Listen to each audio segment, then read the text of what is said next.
हमारे समाज में जातियों की उत्पत्ति को लेकर कई सवाल उठाए जाते हैं और इनकी वजह से समाज में विद्रोह भी होते हैं।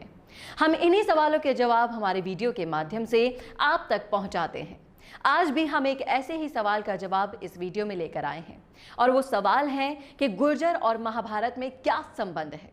क्या गुर्जर महाभारत काल से पहले आए थे या फिर ये बाद में आए हैं? इन सभी सवालों का जवाब आज हम देंगे इस वीडियो में, इसलिए इस वीडियो को आखिर तक जरूर देखिएगा। नमस्कार, मैं हूं चेतना शर्मा आपके साथ और आप देखना शुरू कर चुके हैं राजस्थान संवाद।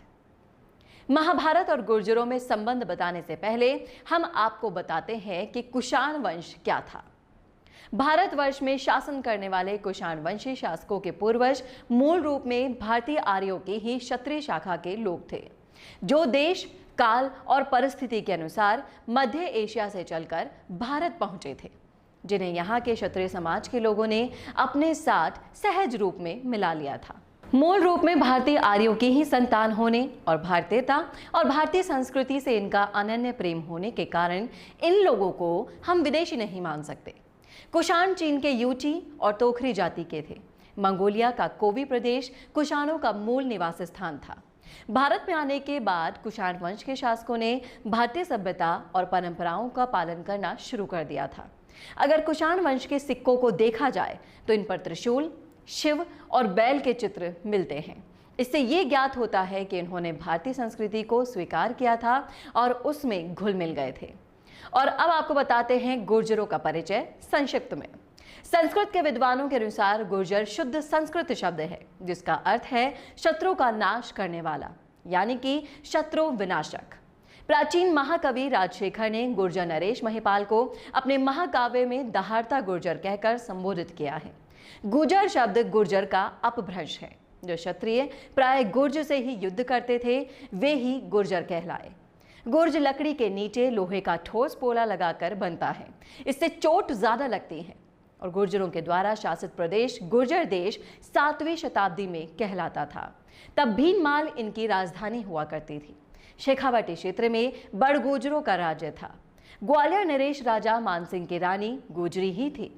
गौर वर्ण और बलिष्ठ होने के कारण कई नरेशों के राजकुमारों को दूध पिलाने को गुर्जर महिलाओं को रखा जाता था और इस कारण ये जाति ढाई भाई के नाम से भी प्रसिद्ध हुई। 12वीं शताब्दी तक पुष्कर के मंदिरों में पुजारी ज्यादातर गुर्जर ही हुआ करते थे और वही मंदिरों का चढ़ावा भी लिया करते थे। ये तो बाद में ब्राह्मण पुजारी वहां लगाए गए। मेवाड़ क्षेत्र में गढ़बोर चारभुजा मंदिर के पुजारी भी गुर्जर ही हैं। आपको बता दें कि गुर्जर जाति के पुरोहित नहीं होते हैं। गुर्जर जाति के लोग केवल दिवाली पर ही श्राद्ध करते हैं।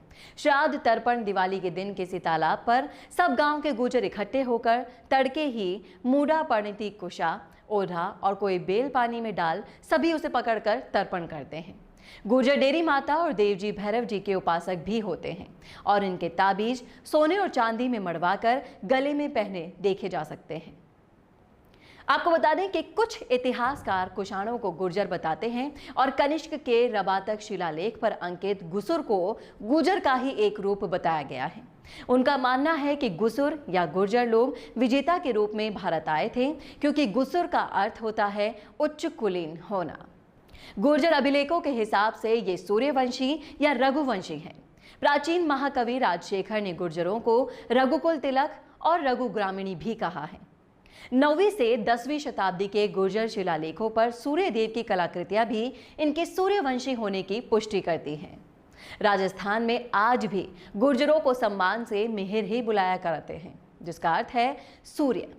कुछ इतिहासकारों के अनुसार गुर्जर मध्य एशिया के काकस क्षेत्र, यानी कि अभी के आर्मेनिया और जॉर्जिया से आए आर्य योद्धा थे और कुछ विद्वान इन्हें विदेशी भी बताते हैं, क्योंकि गुर्जरों का नाम एक अभिलेख में हुणों के साथ मिलता है, लेकिन इसका कोई ऐतिहासिक प्रमाण नहीं मिला है।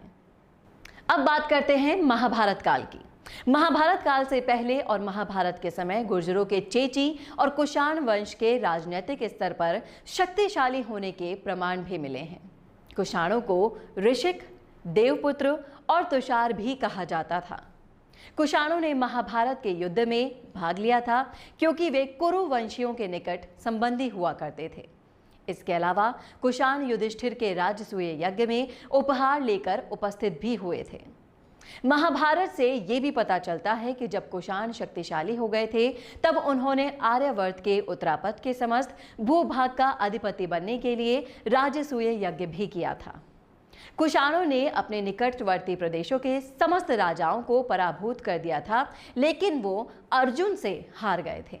इन सभी तथ्यों से ये कहा जा सकता है कि महाभारत काल में कुषाण वंश राजनीतिक दृष्टि से बहुत महत्वपूर्ण हुआ करता था, और ये थे वो सबूत जो ये साबित करते हैं कि गुर्जरों का अस्तित्व महाभारत काल से पहले से ही था।